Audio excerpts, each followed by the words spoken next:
నమస్తే. ఇన్నాళ్ళు నన్ను సపోర్ట్ చేస్తూ, ఎంకరేజ్ చేస్తూ మీ ప్రేమని నాకు అందిస్తున్న ప్రతి ఒక్కరికి కృతజ్ఞతలు. అలాగే ఈ వీడియో కూడా ఖచ్చితంగా మీకు ఉపయోగపడుతుంది. లైక్, షేర్ అండ్ సబ్స్క్రైబ్ చేసి మీ సపోర్ట్‌ని నాకు అందించండి. అలాగే ఈ వీడియో పట్ల మీకున్న అభిప్రాయాన్ని కామెంట్ సెక్షన్‌లో కామెంట్ చేసి తెలియజేయండి. ఇప్పుడు వీడియోని చూద్దాం. నమస్తే, వెల్కమ్ టు అవర్ ఛానల్. నేను పద్మిని. ప్రస్తుతంతో పాటు ప్రముఖ ఆధ్యాత్మికవేత్త, జ్యోతిష పండితులు, హస్త సాముద్రిక నిపుణులు, న్యూమరాలజిస్ట్, దుర్గా ఉపాసకురాలు శ్రీమతి పద్మశ్రీ గారు మనతో పాటు ఉన్నారు. మాట్లాడదాం. నమస్కారం అండి. నమస్తే అమ్మా. దిష్టి అనేది సర్వసాధారణమే, అందరికీ దిష్టి తగులుతుంది. అయితే ఆడవాళ్ళకి కాస్త అందం ఎక్కువ ఉంటుంది కదా మరి. మరి ఆడవాళ్ళకి ఇంకా ఎక్కువ దిష్టి తగిలేటటువంటి పరిస్థితి ఉంటుంది సహజంగానే. అలంకారం చేసుకుంటాము, లేకపోతే మనకు ఉండేటటువంటి హెయిర్ వల్ల కూడా డెఫినెట్ గా అందం తీసుకొచ్చేది హెయిర్ కూడా, కాబట్టి డెఫినెట్ గా దిష్టి తగిలే పరిస్థితి ఉంటుంది. మగవాళ్ళకి తగులుతుంది, అని కొంత పాళ్ళు ఎక్కువ ఆడవాళ్ళకి కదా. ఖచ్చితంగా. మరి దిష్టి దోషాల నుంచి బయటపడాలి అని అంటే ఏమైనా మంచి ప్రక్రియలు ఉన్నాయా మీ దగ్గర, చెప్తారా? తప్పకుండా. అసలు అందం అంటేనే ఆడవాళ్ళు, ఆడవాళ్ళు అంటేనే అందం, అందులో నో డౌట్. No doubt. మగవాళ్ళు చూసి ఏమనుకుంటారు ఏమని అనుకోండి, ఇది మాత్రం నిజం. No doubt. అంతే. అయితే చక్కగా అందంగా అలంకరించుకోవటం, ఈ సౌందర్య సాధనాలన్నీ కూడా, ఇప్పుడు బ్యాంగిల్స్ అవనివ్వండి, జ్యువెలరీ అవనివ్వండి, శారీస్ లేదా డ్రెస్సులు వేసుకునే వాళ్ళు అయితే డ్రెస్సులు, నిజంగా ఇవన్నీ వీళ్ళు గనక అలంకరించుకోకపోతే ఈ ఫ్యాన్సీ షాపుల వాళ్ళు, బట్టల షాపుల వాళ్ళు ఏం అవ్వాలి అసలు? వీళ్ళంతా బ్రతికేదే ఆడవాళ్ళ మీరు, కాబట్టి డెఫినెట్ గా అందంగా రెడీ అవ్వాలి, అలంకరించుకోవాలి. కానీ ఇక్కడ వచ్చిన సమస్య ఏంటంటే, చక్కగా రెడీ అవుతాం, బయటికి వెళ్తాం, బయటికి వెళ్ళినప్పుడు చక్కగా మనల్ని చూడాలని అనుకుంటాం. చూడాలి, ఖచ్చితంగా చూడాలి, కానీ దృష్టి తగలకూడదు. ఎలా మరి చూడాలి కాబట్టి అంత అందంగా రెడీ అయి వెళ్ళాలి, దృష్టి తగలకూడదు. దానికి ఒక చిన్న పరిహారం ఏంటంటే, చక్కగా అందంగా అలంకరించుకుని బయటికి వెళ్ళేటప్పుడు అరికాల్లో కాటుక బొట్టు పెట్టుకోవడం, అలాగే ఇక్కడ చెస్ట్ మీద అంటే కనిపించకుండా లోపల పెట్టుకొని కాటుక బొట్టు పెట్టుకొని చక్కగా బయటకు వెళ్ళి, ఇప్పుడు చూడండి బయటకు వెళ్ళినప్పుడు ఆడవాళ్ళని చూసినంతగా మగవాళ్ళు అబ్జర్వ్ చేయరు. పిన్ టు పిన్ ఆవిడ హెయిర్ స్టైల్ ఎలా ఉంది, బొట్టు ఎలా పెట్టుకుంది, బ్యాంగిల్స్ ఎలా వేసుకుంది, అప్ టు బాటం కూడా ఆడవాళ్ళని అబ్జర్వ్ చేసినంతగా మగవాళ్ళు పాపం చూడరు. నిజంగా ఏమంటారు, గుచ్చి గుచ్చి చూడటం అంటారే, అది మగవాళ్ళ వల్ల సాధ్యం కదా.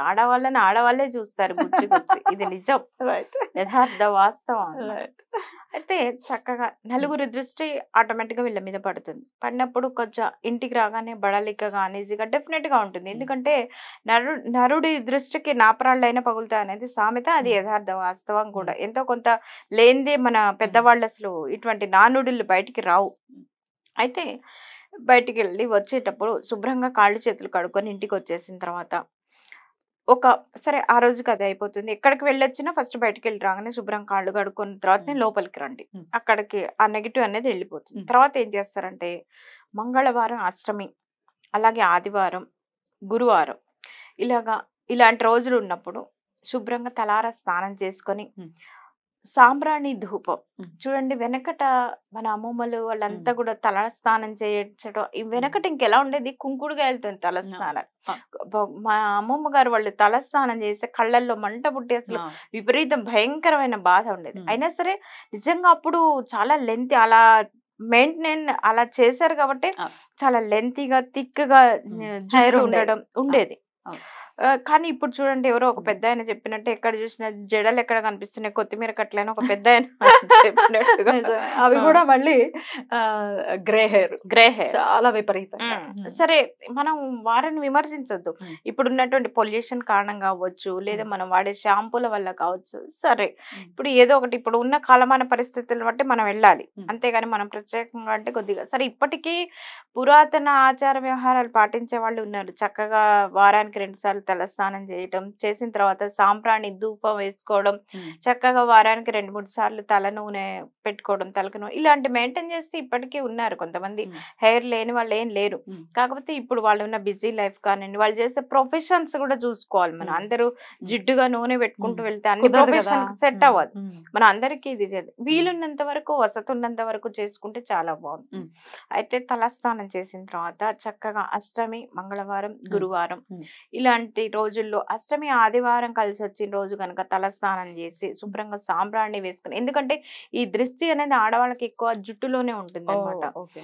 జుట్టులోనే ఉంటుంది కాబట్టి అందుకే మన పెద్దవాళ్ళు ఏం చెప్తారంటే జుట్టు విరబోసుకొని వెళ్ళొద్దు, జుట్టు విరబోసుకొని పడుకోవద్దు. ఎందుకంటే అలా పడుకోవటం వల్ల ఏమవుతుంది, మనం లేవగానే ఫస్ట్ మన చేతులు ఎక్కడికి వెళ్తే జుట్టు మీదకే వెళ్తాయి, అది మూడేసుకోవాలి.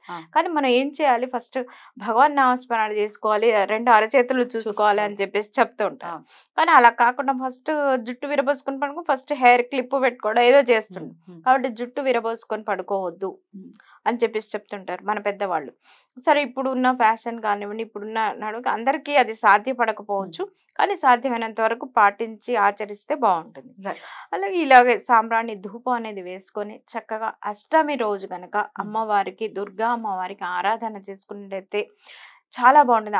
ఈ ఆడవాళ్ళు ఈ ఇప్పుడు ఉన్నటువంటి పరిస్థితుల నుంచి, అంటే ఏదైనా సరే సడన్ గా దృష్టి తగిలి అడ్డం పడటం ఆడవాళ్ళని ఎక్కువ శాతం చూస్తున్నాం, ఎక్కువగా సిక్ అవడం, అనారోగ్య కారణాలు చూస్తున్నాం.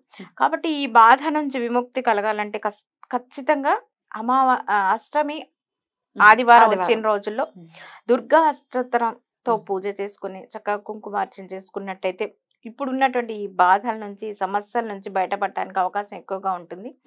శుక్లపక్ష అష్టమి అంటే ఏదైనా సరే అష్టమి తిథికి ఆ పవర్ అనేది ఉంటుంది. అమ్మవారికి ఇష్టమైనటువంటి రోజుగా చెప్తాం. మామూలుగా నవరాత్రుల్లో కూడా దుర్గాష్టమికి ఒక ప్రత్యేకమైనటువంటి రోజుగా చెప్పుకుంటాం, తిథిగా చెప్పుకుంటాం.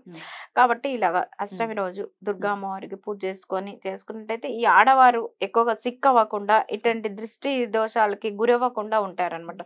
ఎందుకంటే ఇంట్లో ఆడవాళ్ళు శక్తి స్వరూపంలే. ఆడవారు ఆరోగ్యంగా ఉంటేనే ఇల్లంతా కూడా సస్యశ్యామలంగా ఉంటుంది, సుభిక్షంగా ఉంటుంది, బాగుంటుంది కూడా. ఎందుకంటే లేచి ఆవిడ మిగతా అన్ని వంట కార్యక్రమాలు, పిల్లలు, భర్త, అత్తగారు చూసుకుంటేనే కదా.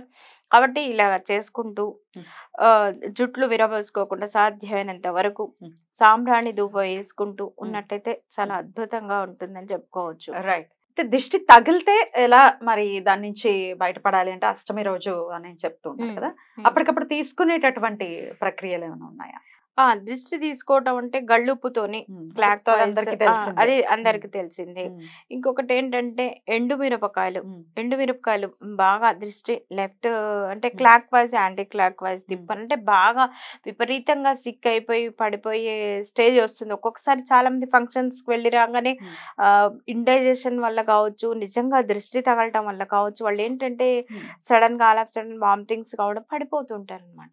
అలాంటి విపరీతంగా ఉన్న వాళ్ళు ఏంటంటే ఎండుమిరపకాయలతో చక్కగా clock wise, anti clock wise దృష్టి తీసుకుని ఎక్కడైనా సరే మండేటువంటి మంటలో వేసినట్టయితే ఆ దృష్టి అనేది కూడా మొత్తం కాలి బూడిదైపోతుంది.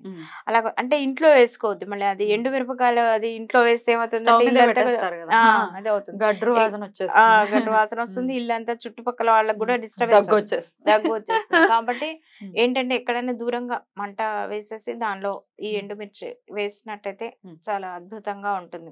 ఇక మరి బాగా విపరీతంగా దృష్టి తగిలినప్పుడు ఎండు మిరపకాయల బయటపడాలని మనస్ఫూర్తిగా కోరుకుంటూ థ్యాంక్ యూ. నమస్తే.